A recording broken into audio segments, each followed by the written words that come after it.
Are you thinking about retirement and the type of lifestyle you want when that time comes? If so, this video is for you. Today, we're talking all about withdrawal rates and how a CFP approaches the question, how much can I safely withdraw each month in retirement? To set the foundation for this conversation, we need to define what a withdrawal rate actually is. Well, first of all, we've got to figure out how much that we're going to need.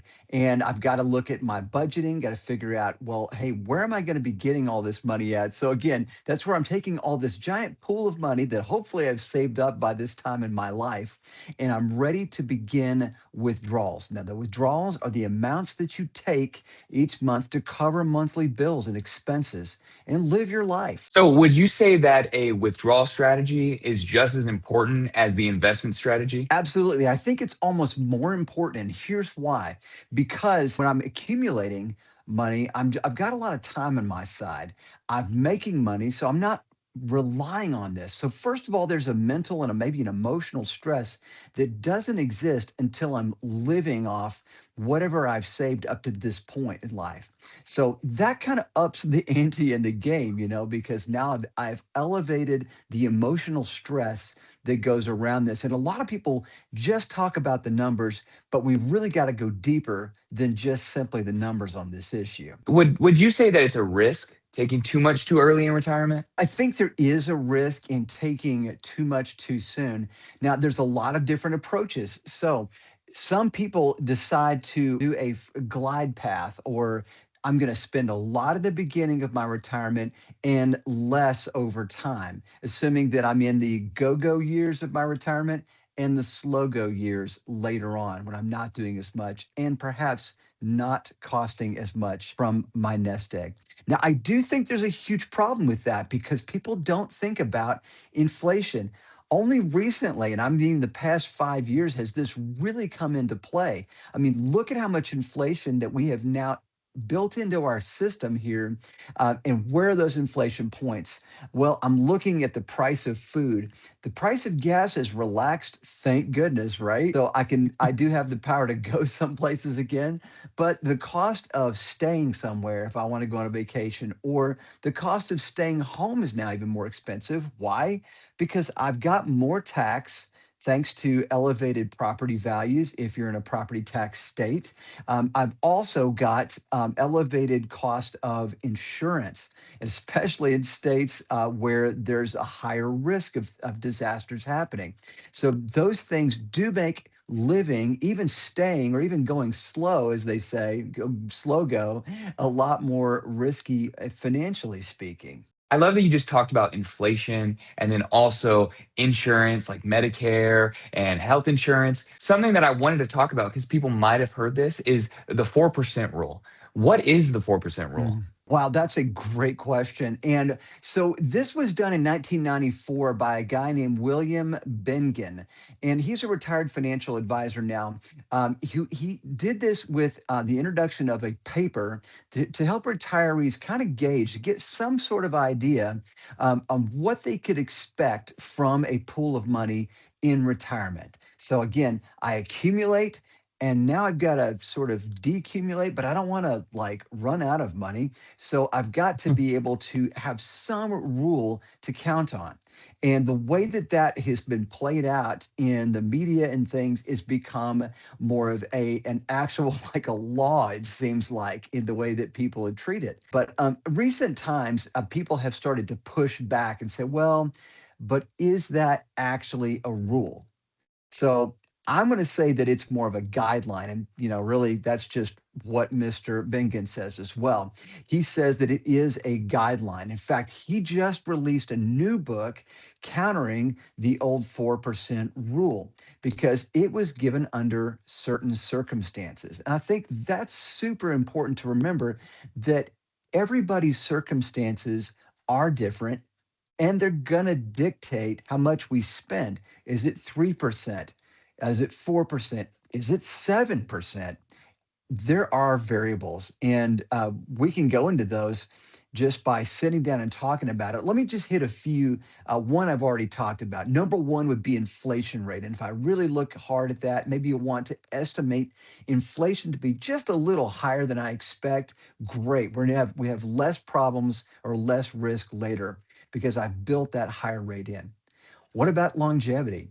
I mean, if you know how long you're going to live, financial planning's so much easier. So you kind of get an idea of it because you know how your family history is. And we learn a lot about the future by looking at our own history. So a withdrawal rate for somebody that really is just not expected to live very long due to some maybe chronic health conditions, you might be able to spend just a little bit more than that 4% rule. Okay, market volatility and big words like sequence of returns risk. And all that simply means is that if I start retirement, it's 2026, which is next year, and 2026 is the worst year in the stock market, and yet I'm withdrawing a 4% rate. What does that do to the next 30 years? Well, it can have a negative consequence. However, this is where asset allocation, which is the next item that makes sense to look at. So a lot of the people that are, I think people that I see, I should speak from that point of view. My 25 years in the business is I'm seeing people with too much cash on the sidelines. So when he wrote this guideline, he was talking about keeping money invested, not in a savings account. It's not okay to count on a guideline if you don't follow the mix even a little bit. So I have seen way too much in the cash bucket because maybe it just feels good, but cash is not king when it comes to long-term asset allocation. So that does bring another point. So then we do have to think about, like you already mentioned, healthcare costs. Medical expenses are probably going to rise. And even in my Medicare folks that deal with us to shop Medicare plans, and we really strictly work with Medicare supplements in this practice because they have the most complete coverage. More on that in another video. But those costs, people are surprised to find that they do rise. Even the Medicare supplement costs rise. Right along with that, what else rises? Well, the Part B premium, the Medicare Part B premium does rise with inflation as well. So those things are going to hit us just a little bit maybe each year. But you know what? A little bit over a long time absolutely adds up. And it takes away from how much you get to spend out of the 4% or what rule we kind of figure out works for you. So what I'm hearing is it's not a one size fit all. We have some flexibility. It's all about what you need for the lifestyle you want. The last question that I have here is, well, what's one mistake that retirees make with withdrawals?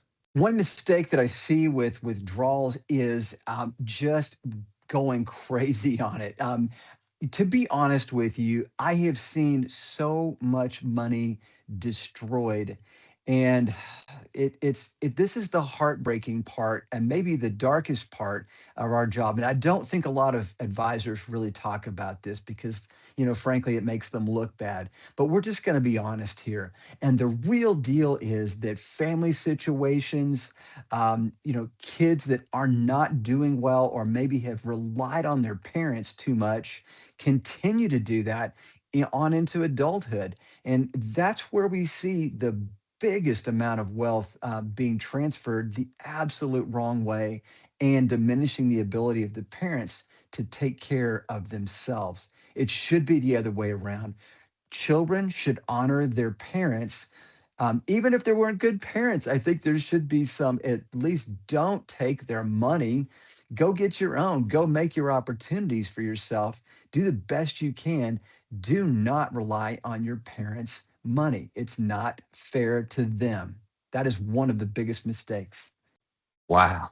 Oh, wow. I see that didn't even come to my mind when you're talking about retirement and withdrawal strategies. Thank you again, Jeremy, for another amazing episode. If you're watching this, think, how much can you safely withdraw each month in retirement? And if you have that question and you don't know the answer, that's okay. That's why we're here. We have links in the description. Book a meeting with Jeremy. Let's talk about your goals, your future, and let's get you on the team. Thank you so much for watching another video. Have a great day.